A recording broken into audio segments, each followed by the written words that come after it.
নমস্কাৰ প্ৰিয় বন্ধুসকল, আপোনালোক সকলোকে পুনৰবাৰ আমাৰ চেনেলটোলৈ স্বাগতম। আজি আমি আপোনালোকৰ বাবে পুনৰ এটি নতুন কাহিনী লৈ আহিছোঁ আৰু আজি আমাৰ কাহিনীটিৰ নাম হৈছে দুজনী নন্দেক থকা নবৌৱেকৰ নতুন ঘৰখন। আশা কৰিছোঁ ভিডিঅ'টো চাই আপোনালোকৰ নিশ্চয় ভাল লাগিব।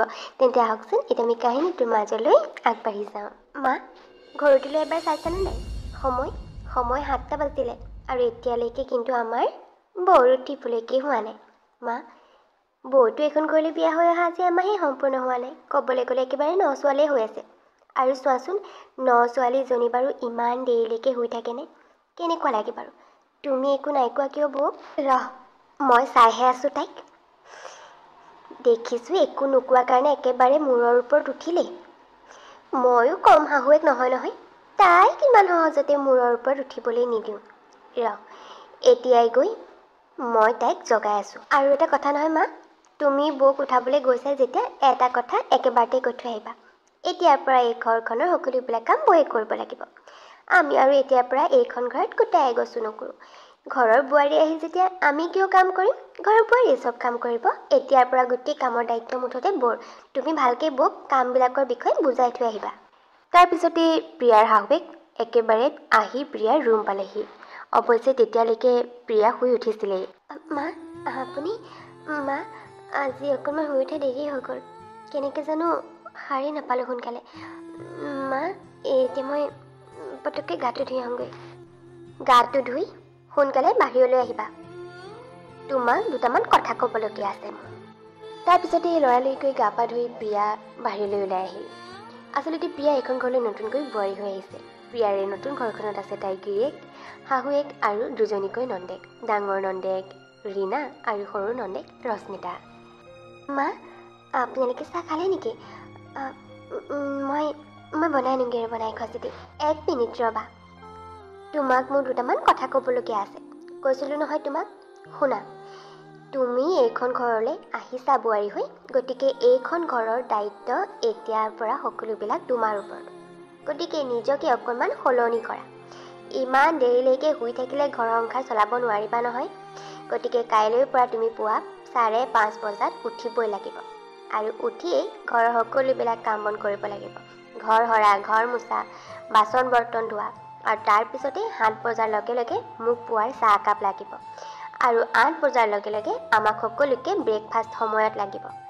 আৰু তাৰপিছতে তোমাৰ ঘৰৰ কাপোৰ কানি ধোৱা, পুনৰ ঘৰ চাফ চিকুণ কৰা, আকৌ দুপৰীয়াৰ ভাত বনোৱা, এই সকলোবিলাক দায়িত্ব এতিয়াৰ পৰা তোমাৰ। বুজিলা নহয়? বুজিলোঁ মা, হ'ব দিয়ক। মই সকলোবিলাক কাম কাইলৈৰ পৰা সময়মতে কৰিবলৈ চেষ্টা কৰিম বাৰু। ৰ'ব, এতিয়া ব্ৰেকফাষ্টত লাগোগৈ। তাৰপিছতে প্ৰিয়া পাকঘৰলৈ গ'ল আৰু সকলোৰে বাবে ব্ৰেকফাষ্ট বনোৱাত লাগিল। সকলোৰে বাবে তাই পুৰি আৰু চব্জি বনালে। পাকঘৰত অতবোৰ কাম তাইক অকলে কৰা দেখোঁ, কিন্তু কোনো এজনী নন্দেকে তাইক সহায় কৰিবলৈ বুলি আগবাঢ়ি নগ'ল। সকলোৱে কেৱল খোৱাৰ বাবে যেন অপেক্ষাহে কৰি থাকিল। সকলোকে ব্ৰেকফাষ্ট কৰোৱাই তাই বাচন ধোৱা, কাপোৰ ধোৱা, সকলোবোৰ কাম কৰিলে। তাৰপিছতে তেনেকৈ দিনটো পাৰ হ'ল আৰু আবেলি সময়ত তাই অকণমান ৰুমলৈ আৰাম কৰিবলৈ বুলি আহিছিলে। তেনেকুৱাতে দুয়োজনী নন্দেক আহি তাই ৰুম পালেহি। বৌ, তুমি এতিয়া কি ৰুমত শুবলৈ আহিছা নেকি? এই আবেলিখন কোন শুৱে বাৰু? বৌ, মোৰ চাহ একাপ খাবলৈ বিৰাট মন গৈছে। যোৱাচোন বনাই আনাগে সোনকালে। বৌ, আৰু মোৰ কাৰণে কফি হা, মই কফি খাম। চ' মোৰ কাৰণে তুমি কফি বনাবা আৰু এই কাৰণে চাহ। যোৱা, সোনকালে যোৱা। আৰু এটা কথা বৌ, তুমি চাহ আৰু কফি বনোৱাৰ আগতে মোক প্লিজ পানী এগিলাচো ৰুমত দি থৈ যাবাহিচোন। পাকঘৰলৈ গৈ লৈ খাবলৈ এলাহ লাগিছে। প্ৰিয়াই একো নক'লে। দুয়োজনীৰ বাবে কফি আৰু চাহ বনাবলৈ পাকঘৰলৈ গুচি গ'ল। তাৰপিছতে দুয়োজনীকে আহি ৰুমত চাহ আৰু কফি দি থৈ গ'লহি। বৌ আহিল যেতিয়া এতিয়াৰ পৰা আৰু আমাৰ আৰামেই আৰাম। এতিয়াৰ পৰা আৰু আমি ঘৰৰ গোটাই এগছো চুব নালাগে। সকলোবিলাক সৰু ডাঙৰ কাম বৌকে কৰাম। এইখন ঘৰৰ বোৱাৰী হৈছে যেতিয়া কৰিবতো লাগিবই। আমাৰ বৌ যেতিয়া, আমাৰ সকলো কামটো তেওঁৱেই কৰিব লাগিব। নে কি কৰ ৰশ্মিতা? আকৌনো তই ঠিক কথাই কৈছ একেবাৰে। পিছে আৰু এটা কথা আমি মন কৰি থাকিব লাগিব বুজিছ। এই বৌক মাৰ লগত বেছি মিল হ'বলৈ দিব নালাগিব। বৌয়ে নহ'লে ঘৰৰ সকলোবিলাক কাম ভালকৈ কৰা দেখি একেবাৰে মায়ে বৌক মূৰৰ ওপৰতে উঠাই ল'ব নহ'লে। গতিকে আমি সেইটো ক্ষেত্ৰতো অকণমান চকু দিব লাগিব বুজিছ। বৌৰ কথা মাক মাজে মাজে এটা দুটা ভঙাই থাকিব লাগিব। নহ'লে কেনেবাকৈ মাক তেল মাৰি মাৰি বৌৰ যদি মাৰ মূৰৰ ওপৰত উঠিবলৈ হয়, তেতিয়া আকৌ আমিও কিন্তু সমানে বৌৰ সমানে কাম কৰিব লাগিব। গতিকে মাৰ আগত বৌৰ কথা এটা দুটা আমি ভঙাই থাকিব লাগিব মাজে মাজে, বুজিছ?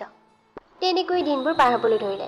এইফালে ৰীণা আৰু ৰশ্মিতাই নবৌৱেক প্ৰিয়াক যিমান পাৰে ঘৰৰ সকলোবিলাক কাম কৰায়, আৰু সিহঁত দুয়োজনী ভৰিৰ ওপৰত ভৰি তুলি মাত্ৰ আৰাম কৰি কৰি খাইহে।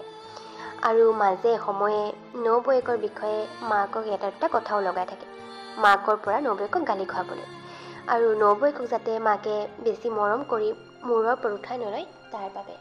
তেনেকৈ দুদিনমান পাৰ হোৱাৰ পিছত এদিন প্ৰিয়াক গিৰিয়েকে আবেলি সময়ত অকণমান ওলাই যাবলৈ বুলি তাইক ৰেডি হৈ থাকিবলৈ ক'লে। সেইদিনাখন যথেষ্ট গৰম আছিল, সেয়েহে তাই শাহুৱেকক নুসুধাকৈ চাদৰ মেখেলা এৰি প্ৰথমবাৰৰ বাবে নতুন ঘৰখনত কুৰ্তি আৰু প্লাজো এটা পিন্ধি ল'লে। তাকে দেখি একেবাৰে ৰীণা গৈ চিধাই মাকৰ ওচৰ পালেগৈ। বৌ দেখিছানে নাই? বৌৱে আজি দাদাৰ লগত আবেলি ক'ৰবাত ওলাই যোৱাৰ প্লেন কৰিছে, আৰু কৰিছেতো কৰিছেই। তুমি গৈ দেখিলে একেবাৰে আচৰিত হ'বা। বৌৱে চাদৰ মেখেলা পিন্ধি নহয়, গোটেইজনী একেবাৰে কুৰ্তি আৰু প্লাজো পিন্ধি ওলাইছে। তুমি একো নাই কোৱা কিয়? এনেকৈ যদি ছোৱালীজনীক এই কোনোবাই ওচৰ চুবুৰীয়া মানুহে দেখি কি বুলি ভাবিব বাৰু? মা, তুমি যদি আজি মোক একো নোকোৱা নহয়, আৰু বেছি চল পাব কিন্তু। পিছত একেবাৰে কুৰ্তি প্লাজো এৰি জিন্স আৰু শ্বৰ্ট ফ্ৰক পিন্ধিবলৈ আৰম্ভ কৰিব। গতিকে বোলা তুমি এতিয়া কিবা এটা ক'বা বৌ। যাতে খঙত একেবাৰে শাহুৱেক প্ৰিয়াৰ ৰুম পালেহি। বোৱাৰী, এইবোৰ কি? তুমি এইবোৰ কি পিন্ধি যাবলৈ ওলাইছা হা বাহিৰলৈ? মানুহে দেখিলে কি বুলি ক'ব বাৰু? তুমি যদি ক'ৰবালৈ যাবই বিচাৰিছা, তেনেহ'লে এইবোৰ কাপোৰত নহয়, চাদৰ মেখেলা পিন্ধি যোৱা। আৰু এটা কথা, এইবোৰ কাপোৰ আজি পিন্ধি চালা, নেক্সট টাইম কিন্তু এইখন ঘৰত তুমি এইবোৰ পিন্ধিব নোৱাৰিবা। বোৱাৰী হৈ আহিছা যেতিয়া সদায় চাদৰ মেখেলাই পিন্ধিব লাগিব। নহয় মানে মা, আজি ইমান গৰম উঠিছিল, সেইকাৰণে মই মা সদায় বাৰু মই নিপিন্ধো, মাজে সময়ে এনেকৈ ক'ৰবালৈ ওলাই গ'লে পিন্ধিলে একো নহয় চাগে। অঁ, এতিয়া কি তুমিহে মোক শিকাবা নেকি কি হ'ব কি নহ'ব? হা, মই তোমাক স্পষ্টকৈ কৈ দিছোঁ, আৰু একেবাৰে শেষবাৰৰ বাবে কৈছোঁ, এইবোৰ কাপোৰ তুমি পিন্ধিব নোৱাৰা। তুমি এতিয়া জীয়ৰী ছোৱালী হৈ থকা নাই, বোৱাৰী হ'লা। এইখন ঘৰৰ আমাৰ ঘৰৰ বোৱাৰী, আৰু মোৰ ঘৰৰ বোৱাৰীয়ে মই এইবোৰ কাপোৰ পিন্ধাটো একেবাৰে পচন্দ নকৰোঁ। গতিকে তুমি যিমান গৰম যিমান যি হ'লেও এইবোৰ পিন্ধিব নোৱাৰা মুঠতে। আৰু কি অকল তোমাৰহে গৰম লাগিছে নেকি? আমাৰবিলাকৰ হ'বলৈ গৰম নালাগে। কথা শুনা, বৰ একেবাৰে গৰম লাগিছে। আৰু চাবা, এতিয়াৰ পৰা যদি এইবোৰ কাপোৰ মই তোমাক পিন্ধা দেখোঁ, কথা বেয়া হ'ব কিন্তু। আৰু তুমি যদি এইবোৰ মাৰৰ ঘৰৰ পৰা লৈও আনিছা, এইবোৰ কাপোৰ তোমাৰ ওচৰত থ'বও নালাগে। তুমি কাইলৈকে ৰীণা আৰু ৰশ্মিতাকে সকলোবিলাক। সেইদিনাখন শাহুৱেকৰ কথা শুনি প্ৰিয়াৰ মনটো বৰ বেয়া লাগিল, কিন্তু প্ৰিয়াই একো নক'লে শাহুৱেকক বা একো প্ৰতিবাদো নকৰিলে। তাই পুনৰ কুৰ্তি প্লাজো খুলি চাদৰ মেখেলা পিন্ধি ল'লে। তেনেকৈ এতিয়া প্ৰিয়াৰ দিনবোৰ পাৰ হ'বলৈ আৰম্ভ কৰিলে। দুয়োজনী নন্দেকে যিমান পাৰে প্ৰিয়াক ঘৰৰ সকলোবিলাক কাম অকলে কৰোৱালে। আনকি সিহঁতে পানী এগিলাচো লৈ নাখায়। সকলোবোৰ মুঠতে বৌয়েক প্ৰিয়াকে কৰোৱায়। আৰু প্ৰিয়াই যিমান কাম কৰে, যিমান কষ্ট পায়, সিহঁতে যেন সিমানেই বেছি ফূৰ্তি পায়। তেনেকৈ দিন পাৰ হৈ গৈ থাকিল, আৰু চাওঁতে চাওঁতে প্ৰায় এবছৰ পাৰ হৈ গ'ল। আৰু তাৰপিছতে ৰীণা আৰু ৰশ্মিতাৰ বিয়া দুখনো ঠিক হ'ল। দুয়োজনী বাইক ভনীয়েকৰ বিয়া একেখন ৰভাতলে দিব বুলি মাকহঁতে ঠিক কৰিলে। আৰু চাওঁতে চাওঁতে দুয়োজনী বিয়া হৈ নতুন ঘৰ দুখনলৈ গুচি গ'ল। ৰীণাৰ ঘৰখনত আছে তাইৰ গিৰিয়েক, শাহুৱেক, আৰু তাইৰো ঠিক প্ৰিয়াৰ দৰে একেই দুজনীকে নন্দেক। কিন্তু তাইৰ এজনী নন্দেক আচলতে বিয়া হোৱা, কিন্তু তাইৰ গিৰিয়েকে অসমৰ বাহিৰত চাকৰি কৰাৰ বাবে বিয়া হ'ল যদিও তাই মাকৰ ঘৰতেই থাকে। আনহাতে ৰশ্মিতাৰ নতুন ঘৰখনত আছে শাহুৱেক, শহুৱেক, গিৰিয়েক, আৰু তাইৰো এজনী নন্দেক আছে। দুয়োজনী নতুন ঘৰখনলৈ যোৱাৰ পিছতেই যেনেকুৱা ব্যৱহাৰ সিহঁতে প্ৰিয়াৰ লগত কৰিছিল, তেনেকুৱাই ঠিক যেন সিহঁতৰ লগতো হ'বলৈ আৰম্ভ কৰি দিলে। সিহঁতৰ দুয়োজনীৰে, ৰীণাৰ নন্দেক দুয়োজনীয়ে তাইক যিমান পাৰে সকলোবিলাক কাম অকলে ঘৰৰ কৰাবলৈ আৰম্ভ কৰি দিলে। আৰু তাইৰ শাহুৱেককো দুয়োজনী নন্দেকে তাইৰ বিৰুদ্ধে কথা লগাবলৈ আৰম্ভ কৰি দিলে।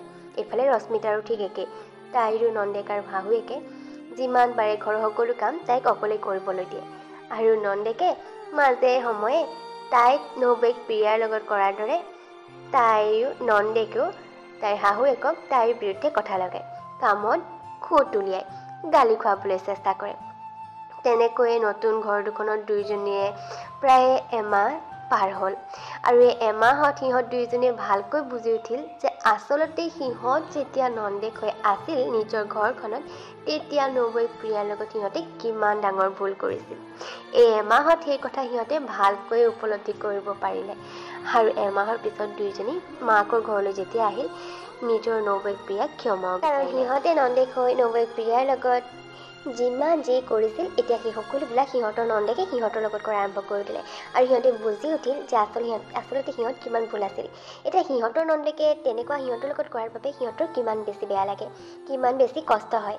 কিন্তু সেইটো সময়ত সিহঁতে সেই কথাটো বুজি নাপালে যে সিহঁতে সকলোবোৰ কাম প্ৰিয়াক অকলে কৰোৱাৰ বাবে, মাকক প্ৰিয়াৰ বিৰুদ্ধে কথা লগোৱাৰ বাবে প্ৰিয়াৰ মনত কিমান দুখ পাইছিল, কিমান কষ্ট হৈছিল। কিন্তু এতিয়া সেই কথা সিহঁতে বুজিব পাৰিছিল। আৰু বুজিব পাৰি নবৈক প্ৰিয়াই ক্ষমা বিচাৰিলে। আৰু এতিয়াৰ পৰা সিহঁতে এনে ভুল আৰু কেতিয়া নকৰোঁ বুলি শপত খালে। তেন্তে আমাৰ কাহিনীবোৰ আপোনালোকৰ আজি কেনেকুৱা লাগিল? যদিহে ভাল পালে তেন্তে প্লিজ ভিডিঅ'টো লাইক আৰু এটা কমেণ্ট কৰি দিব। আৰু যদিহে আপোনালোক আমাৰ চেনেলটোলৈ প্ৰথমবাৰৰ কাৰণে আহিছে, আমাৰ ভিডিঅ' মোৰ প্ৰথমবাৰৰ বাবে চাইছে, তেন্তে প্লিজ চেনেলটো ছাবস্ক্ৰাইব কৰি দিব। তেন্তে লগ পাম পুনৰ এটা ধুনীয়া আৰু নতুন কাহিনীৰ সৈতে। তেতিয়ালৈকে বাই বাই।